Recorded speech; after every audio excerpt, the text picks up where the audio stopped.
இந்தியாவை சீர்குலைக்க அமெரிக்க அரசின் செல்வாக்கான சக்திகள் வேலை பார்ப்பதாக குற்றச்சாட்டு எழுந்துள்ள வேளையில் இந்தியா அமெரிக்கா உறவில் நடப்பது என்ன என்பதை விரிவாக அலசுகிறது இந்த தொகுப்பு.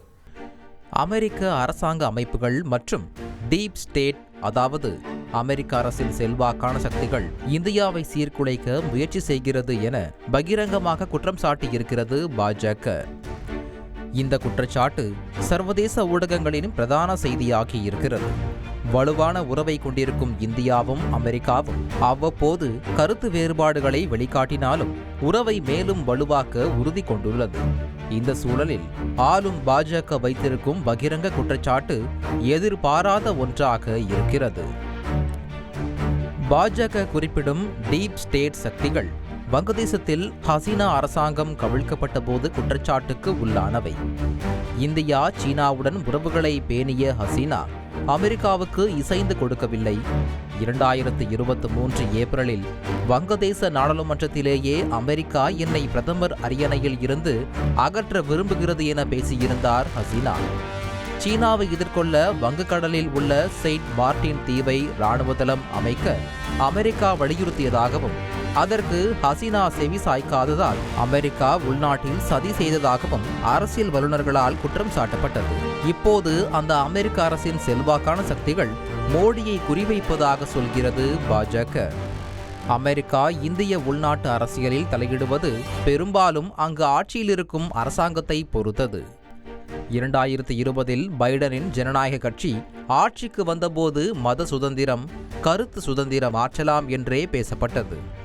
அதுபோலவே இந்தியாவில் மனித உரிமைகள் மீறல், மத சுதந்திரம், கெஜ்ரிவால் கைது, காங்கிரஸ் வங்கி கணக்கு முடக்கம் உள்ளிட்ட விவகாரங்களில் அமெரிக்கா வெளியிட்ட கருத்துக்கள் மோடி அரசாங்கத்துடன் இருக்கும் அதிருப்தியாகவே பார்க்கப்பட்டது. அரசியல் விவகாரம் தவிர்த்து வர்த்தகம், பாதுகாப்பு ஒத்துழைப்பு விவகாரங்களில் பைடன் அரசுடன் நல்ல உறவையே கொண்டிருந்தது இந்தியா.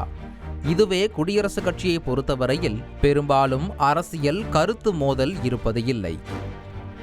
அந்த வகையில் பைடனுடன் ஒப்பிடுகையில் ட்ரம்ப் மோடி இடையிலான நட்பு ஆழமானதாகவே பார்க்கப்படுகிறது. 2019 ஆண்டு டெக்சாஸில் மோடியும் ட்ரம்பும் பங்கேற்ற ஹவுடி மோடி நிகழ்ச்சி மறக்க முடியாத நிகழ்வாக அமைந்தது. அங்கு பேசிய பிரதமர் மோடி ஆப்கி பார் ட்ரம்ப் சர்கார் என்றது அனைவரையும் புருவம் உயர்த்த செய்தது. அதே வேளையில் வர்த்தகம் உள்ளிட்ட விவகாரங்களில் சற்று பிணக்கு இருக்கும். இப்போது ட்ரம்ப் வெளிப்படையாகவே இந்திய இறக்குமதிக்கு வரி உயர்வு மிரட்டல்களை தொடங்கிவிட்டார். அரசியல் உள்ளடிகளை விட வர்த்தகம் தொடர்பான சவால்கள் சமாளிக்கக்கூடியவையே என்ற கருத்தும் முன்வைக்கப்படுகிறது. அமெரிக்கா இந்தியா பலவீனமாக இருப்பதையே விரும்புகிறது என்ற குற்றச்சாட்டுகள் சமீப காலமாக தொடர்கிறது. ஆனால் ஒருவருடனான நட்பு மற்றும் நெருக்கம் காரணமாக எங்கள் கொள்கைகளை விட்டுவிட முடியாது என்று இந்தியாவுக்கான அமெரிக்க தூதர் எரிக் கார்செட்டி கூறியதும் கவனம் பெற்றது. அமெரிக்க அரசின் செல்வாக்கான சக்திகள் என்று இப்போது பாஜக கைகாட்டுவது அந்நாட்டு தொழிலதிபர் ஜார்ஜ் சோரோஸின் அமைப்பாக்கப்பட்ட குற்றம் மற்றும் ஊழல் அறிக்கை என்ற புலனாய்வு பத்திரிகையைத்தான்.